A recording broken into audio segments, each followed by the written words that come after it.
kita akan menjelaskan tentang unsur.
Apa itu unsur? Unsur adalah zat dasar yang tidak dapat diurai lagi menjadi zat sederhana.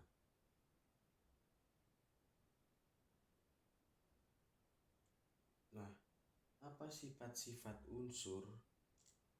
Nih, sifat-sifat unsur seperti ini.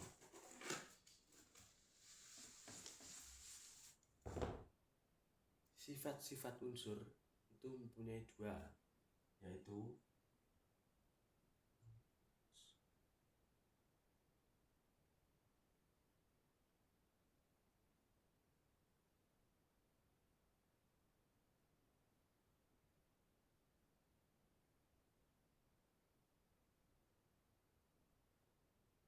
unsur memiliki dua sifat, yaitu sifat unsur logam dan sifat unsur non-logam. Berikut contoh-contoh untuk sifat unsur logam. Ini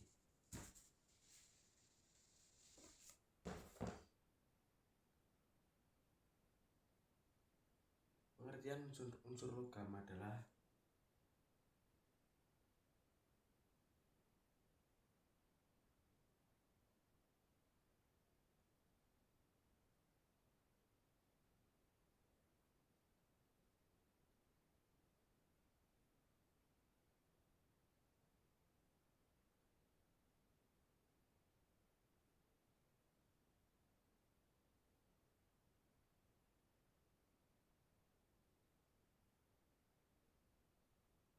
unsur logam adalah jenis unsur yang memiliki sifat khas yang membedakannya dari unsur non-logam. Berikut adalah contoh unsur logam. Yaitu pertama,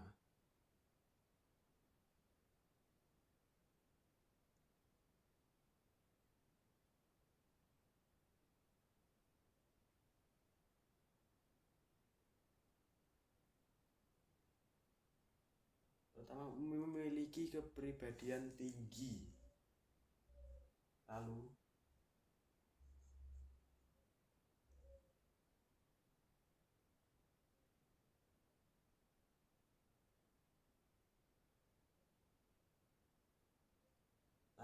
konduktivitas termal dan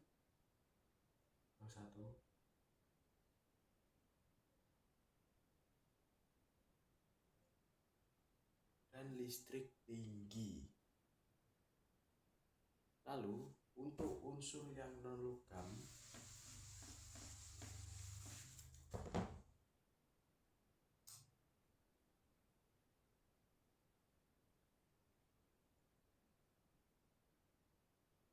kadang ada yang bingung apa itu unsur non-logam. Saya jelaskan.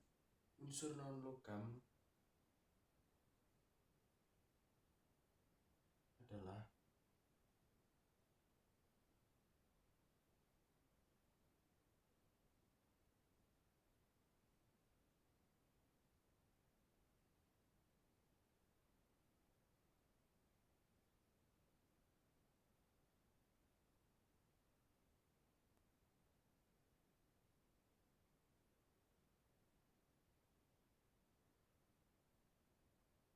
unsur non-logam adalah jenis unsur yang memiliki karakteristik yang berbeda dari unsur logam. Lalu untuk sifat-sifat unsur non-logam seperti ini, saya tulis terlebih dahulu.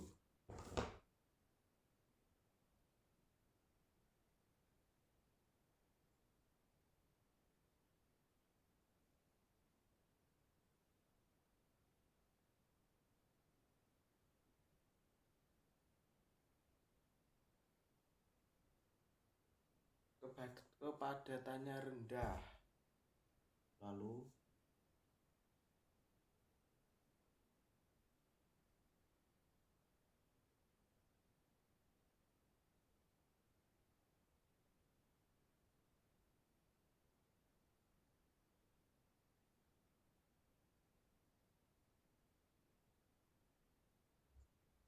konduktivitas termal dan listrik rendah. Itu tadi adalah untuk materi yang unsur. Kita lanjut lagi ke materi yang senyawa. Nah, mungkin ada yang belum tahu apa itu senyawa. Gini.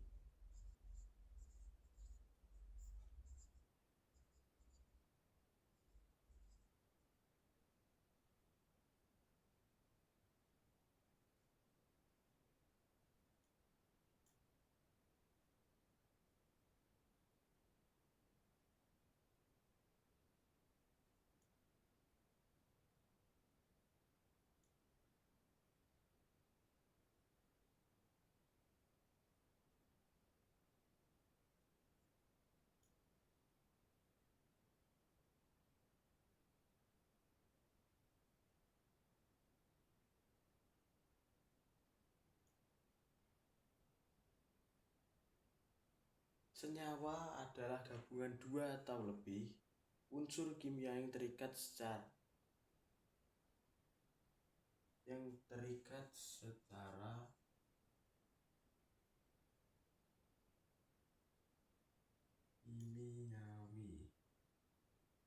kimiawi. Lalu senyawa itu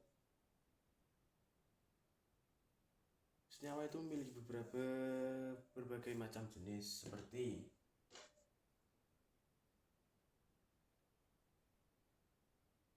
senyawa ionik, lalu senyawa kovalen, senyawa logam, seperti itu.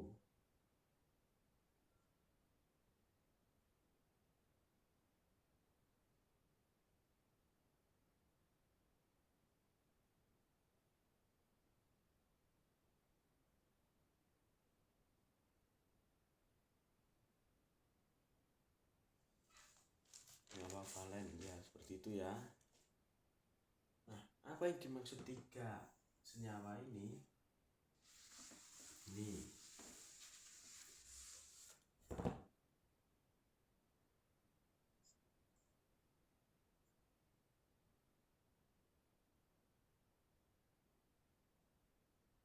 senyawa ionik itu adalah senyawa yang terbentuk melalui ikatan ionik, yaitu interaksi antara ion positif dan ion negatif. Lalu untuk senyawa kovalen adalah senyawa yang terbentuk melalui ikatan kovalen, di mana pasangan elektron valensi dibagikan antara atom-atom non-logam.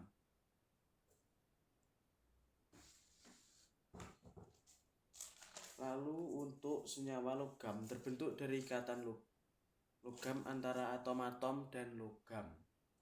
Seperti itu ya.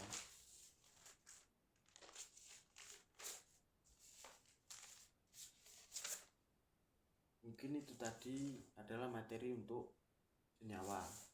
Kali ini kita akan membahas lagi tentang campuran. Nah, ada yang masih bingung. Mas, campuran itu apa? Campuran itu apa? Begini.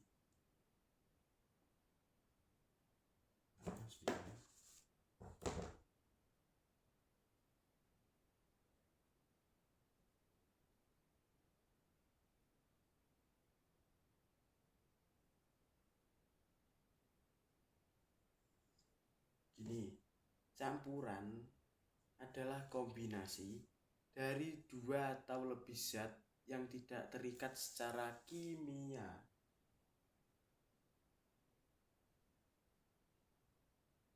Lalu campuran itu memiliki beberapa jenis sih mas. Campuran itu dapat berupa satu,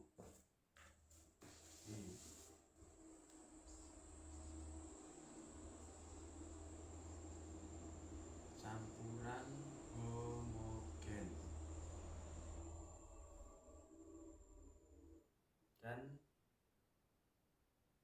campuran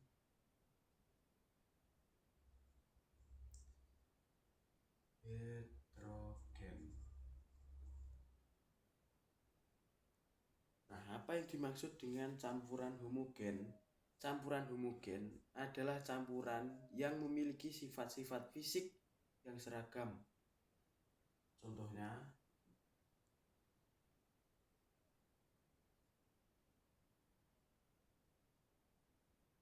itu seperti larutan. Lalu untuk campuran heterogen adalah campuran yang memiliki sifat-sifat fisik yang tidak seragam. Contoh campurannya adalah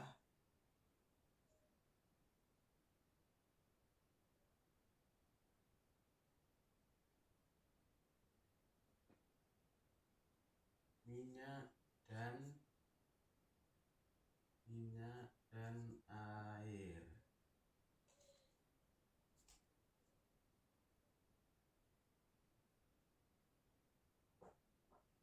Mohon maaf, itu tadi bukan si jenis-jenis campuran, tetapi campuran kan dibagi menjadi dua. Ya ini tadi.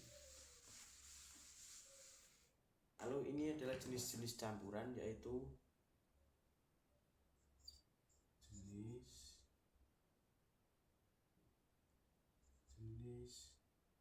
jenis campuran.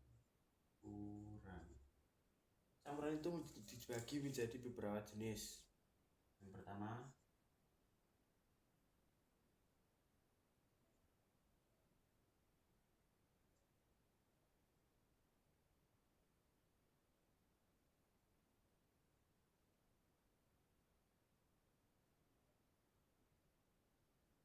bagi menjadi tiga, yaitu larutan, suspensi, dan koloid.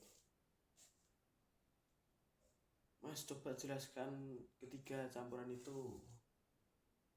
Ya, larutan ini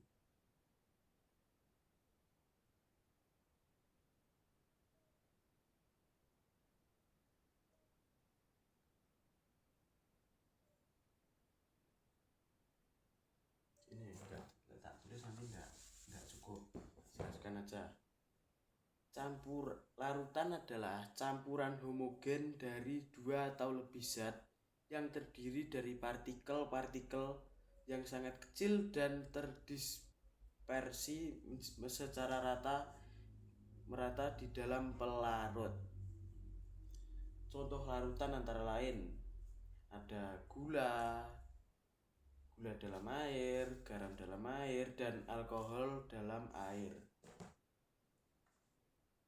Lalu untuk suspensi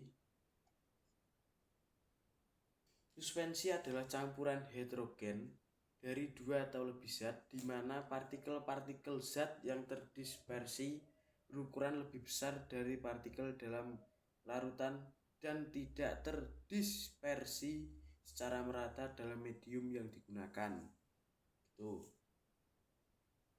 Lalu untuk contoh suspensi antara lain adalah campuran air dan pasir, campuran air dan tepung, serta campuran air dan tanah. Untuk koloid sendiri adalah campuran homogen yang terdiri dari partikel-partikel kecil yang terdispersi di dalam medium yang lebih besar sehingga membentuk sistem yang seragam secara fisik tapi tidak secara kimia. Lalu untuk contoh-contoh koloid antara lain adalah susu, terus darah, terus cat dan asap. Tuh.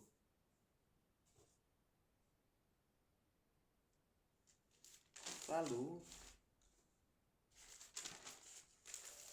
kali ini kita akan belajar lagi tentang memisahkan campuran.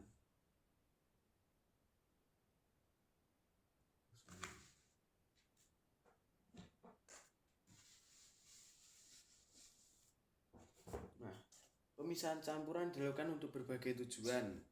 Di antaranya yaitu untuk memurnikan suatu zat, menghilangkan endapan yang mengganggu, memisahkan zat agar dapat dimanfaatkan kembali, dan sebagainya. Berikut adalah pemisahan campuran pada partikel tidak larut. Contohnya adalah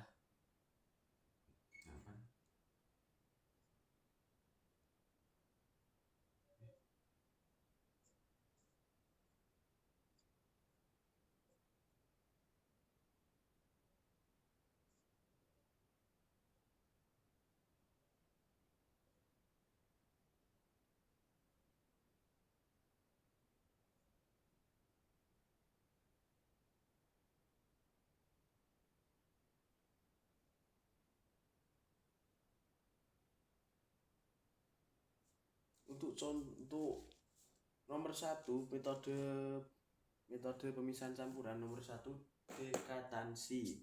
Dekatansi adalah salah satu metode pemisahan campuran pada partikel yang tidak larut. Dilakukan dengan cara menuangkan campuran ke dalam wadah yang lebar dan menunggu beberapa saat hingga partikel-partikel yang lebih berat mengendam di dasar wadah. Seperti itu. Lalu untuk filtrasi adalah metode pemisahan ya sama dengan menggunakan saringan untuk memisahkan partikel-partikel yang tidak larut dengan cairan. Jadi menggunakan saringan kalau untuk filtrasi ini. Kalau metode dekatansi kan umumnya digunakan untuk memisahkan campuran antara air dan pasir, air dan minyak, dan air dan batu. Kalau filtrasi ini digunakan untuk memisahkan campuran antara air dan pasir, air dan debu, air dan serbuk, dan air dan serbuk. Tuh. Untuk sentrifugasi adalah salah satu metode pemisahan campuran pada partikel tidak larut yang dilakukan dengan memanfaatkan gaya sentrifugal yang dihasilkan oleh alat yang disebut sentrifugal. Sama. Sentrifugasi umumnya digunakan untuk memisahkan campuran antara cairan dan padatan atau campuran antara cairan dan gas. Contoh metode ini dalam proses pemisahan sel darah dari plasma darah, pemisahan cairan empedu dalam hati sapi, dan pemisahan partikel padat pada proses industri kimia. Lalu apa saja pemisahan campuran pada kehidupan sehari-hari? Contohnya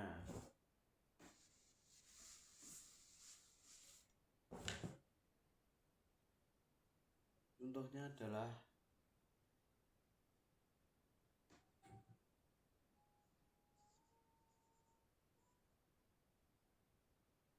campuran dalam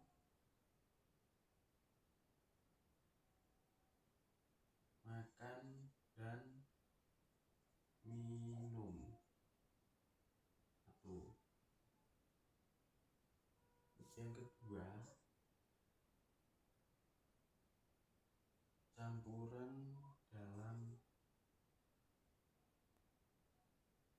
industri.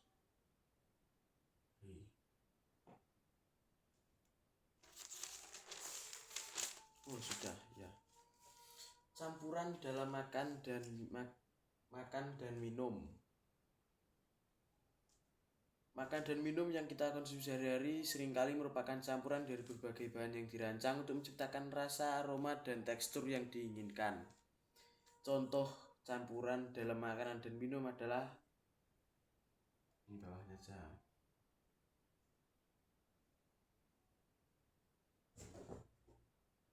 Contohnya adalah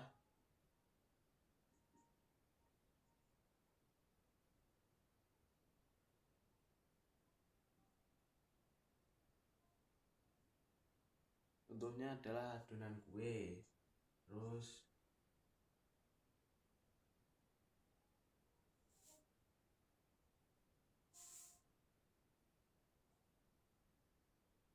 saus dan bumbu, terus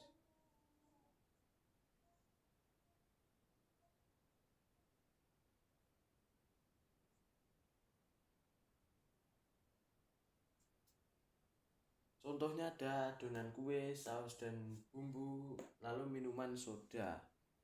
Adonan kue terdiri dari campuran tepung, gula, telur, mentega, dan bahan-bahan lainnya. Untuk saus dan bumbu adalah makanan seperti pasta, saus tomat, dan saus salad. Lalu untuk minuman soda, campurannya adalah air, gula, gas karbonasi, dan bahan rasa.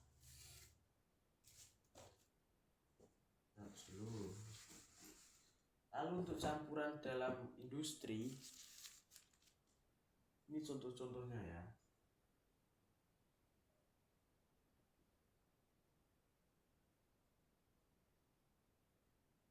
Ada cat, terus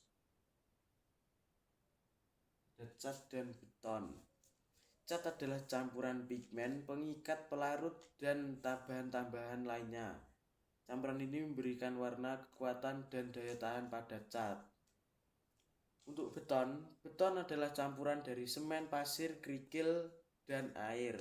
Campuran ini memberikan kekuatan dan ketahanan terhadap tekanan dan beban. Lalu penggunaan campuran dalam mencapai sifat-sifat yang diinginkan dalam produk.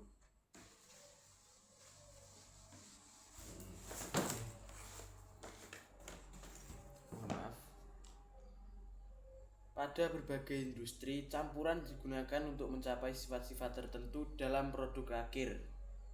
Dalam industri farmasi, campuran bahan-bahan aktif dan campuran bahan penyalut digunakan untuk menciptakan tablet atau kapsul dengan kestabilan dan kelarutan yang baik. Seperti itu. Lalu, sudah habis, materinya sudah selesai, dan mungkin cukup sampai di sini saja video saya. Saya Dirbi Rifki Arfiandi, saya akhiri. Wassalamualaikum warahmatullahi wabarakatuh.